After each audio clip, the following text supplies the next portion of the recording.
ప్రస్తుతం క్రికెట్ ప్రపంచమంతా 15 ఏళ్ల కుర్రాడు వైభవ్ సూర్యవంశీ గురించే మాట్లాడుకుంటోంది. గత మ్యాచ్లో కేవలం 29 బంతుల్లోనే 97 పరుగులతో విధ్వంసం సృష్టించిన ఈ రాజస్థాన్ రాయల్స్ ఓపెనర్ గుజరాత్ టైటాన్స్తో జరిగిన క్వాలిఫైయర్ 2 మ్యాచ్లోనూ అదే జోరును కొనసాగించాడు. ముల్లాన్పూర్లో జరిగిన ఈ కీలక పోరులో వైభవ్ ఎంతో పరిణితితో ఆడినప్పటికీ దురదృష్టవశాత్తు మరోసారి సెంచరీ మార్కును అందుకోలేకపోయాడు.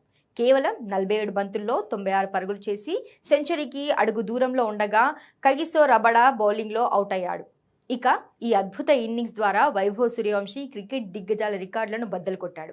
ఐపీఎల్ చరిత్రలోనే అత్యంత తక్కువ బంతుల్లో 1000 పరుగులు పూర్తి చేసిన ఆటగాడిగా సరికొత్త రికార్డు సృష్టించాడు. గతంలో ఈ రికార్డు కోల్కతా నైట్ రైడర్స్ మాజీ ఆల్రౌండర్ ఆండ్రీ రస్సెల్ పేరిట ఉండేది.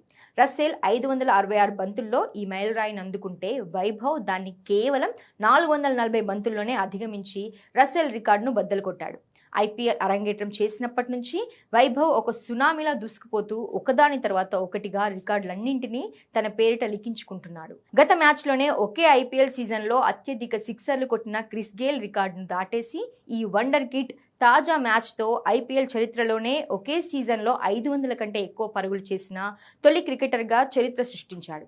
గత 14 ఏళ్లుగా చెక్కు చెదరకుండా ఉన్న ఈ ఆల్ టైమ్ రికార్డును కేవలం 15 ఏళ్ల వయసులోనే వైభవ్ అధిగమించడం క్రికెట్ ప్రపంచాన్ని ఆశ్చర్యపరిచింది. అప్పుడు గేల్, ఇప్పుడు ఆండ్రీ రస్సెల్ ఇద్దరి రికార్డులను ఒకే వారంలో చెరిపేశాడు.